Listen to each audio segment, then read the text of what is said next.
Hola, las elecciones están a la vuelta de la esquina y por eso queremos informarles sobre las propuestas de los candidatos, porque nuestro voto es por la educación.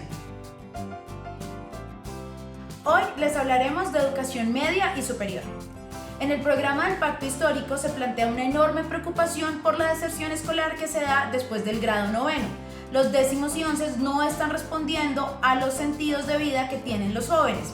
Por eso la propuesta es que estos grados se tornen en un tránsito real a la educación universitaria. ¿Cómo se va a hacer? Se plantea que para ello haya una articulación muy fuerte entre las normales y las instituciones educativas con el SENA y los centros tecnológicos y técnicos. Asimismo, se propone que los aprendizajes en estos centros también puedan ser certificados y validados y homologados para transitar como saberes válidos a la educación superior. Por otro lado, en términos de educación superior, Gustavo Petro ha sido muy enfático en que quiere garantizar en estos 4 años la educación gratuita para 2.5 millones de jóvenes que hoy no tienen acceso a esta universidad.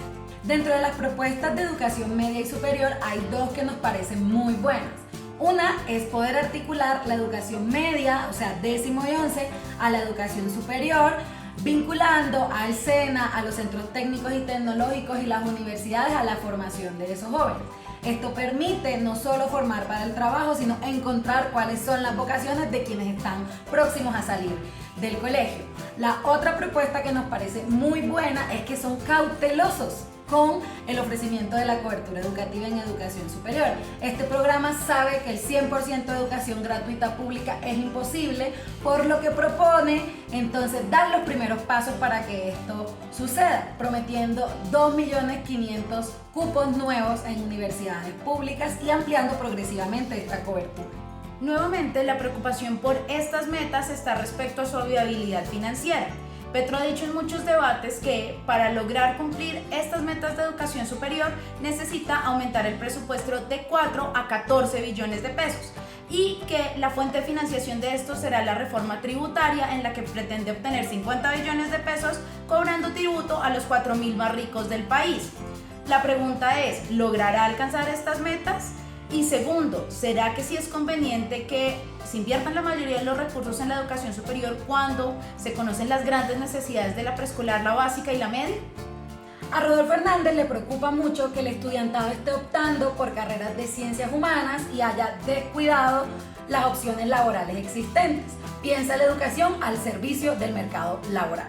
Y por eso propone que en la media y en la técnica se puedan suplir los oficios que nuestro país necesita. A él le parece muy contrariante que la gente coja estas carreras y no las carreras que dan empleo.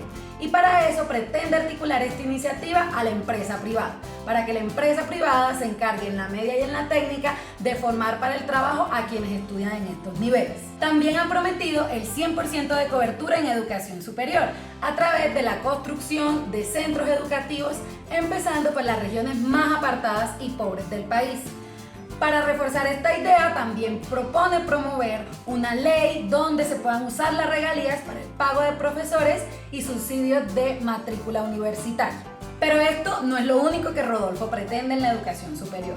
También dice que hay que quitarle el manejo de las universidades a los académicos y dárselo a gerentes, por lo que nombrará gerentes para administrar las universidades públicas del país. El grueso de las propuestas educativas está en educación superior. A Hernández es un tema que le interesa un montón. Lo bueno de esto es que, por ejemplo, al eliminar el examen de admisión para la educación superior, le permite dar ese paso a muchos estudiantes que en la ruralidad no han logrado acceder a las universidades porque su educación previa no se los ha permitido. Y por otro lado, también el asunto de construir centros de educación regionales permitiría acotar la brecha entre urbanos y rurales que no acceden a la educación superior. En este programa de Rodolfo Hernández hay mucha tela que cortar y muchas cosas que reprochar. La primera cosa es su apuesta por la educación media y para el trabajo, que pretende orientar las vocaciones a las necesidades laborales de cada territorio. Esto es equivocadísimo, porque esto desconoce los intereses, las vocaciones y los proyectos de vida de cada ser humano. No todo el mundo tiene que ser ingeniero. Una cosa que parece como la gran panacea dentro de este programa y no lo es la eliminación del examen de admisión a la universidad. Si bien esto va a permitir que mucha gente pueda acceder, Rodolfo también propone que el primer semestre va a ser un semestre de prueba, en el que si no se alcanza un 3,85% de promedio, vas a tener que irte de la universidad. Esta propuesta es muy arbitraria y prende muchas alarmas. Primero, porque hay una gran posibilidad de que se aumente la deserción escolar. Segundo, porque se piensa que las personas solo valen por su rendimiento académico y si bien no hay examen de admisión, van a tener que estar sometidas a pruebas estandarizadas hechas dentro de la universidad. Pero además, piensen en esa gente que nunca había podido entrar a la universidad, lo logró y en primer semestre se tiene que ir porque sus bases de educación anterior son deficientes. ¿Cómo creen ustedes que se va a sentir alguien después de tener que irse? Si hablamos de su propuesta de poner gerentes en las universidades, también nos quedan muchas dudas. Decir que los académicos a la academia y los gerentes administran las universidades es decir que las universidades son empresas y no centros de pensamiento crítico. Y por último, y no menos importante, en esta propuesta no se menciona en ningún lado qué se va a hacer con el déficit presupuestal de las universidades y cómo se van a invertir nuevos recursos a la educación superior.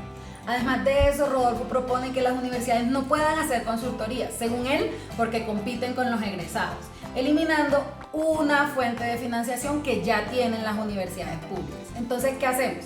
¿Creamos universidades nuevas y dejamos quebrar a las viejas? Este 19 piénsate muy bien tu voto. Vota por la educación.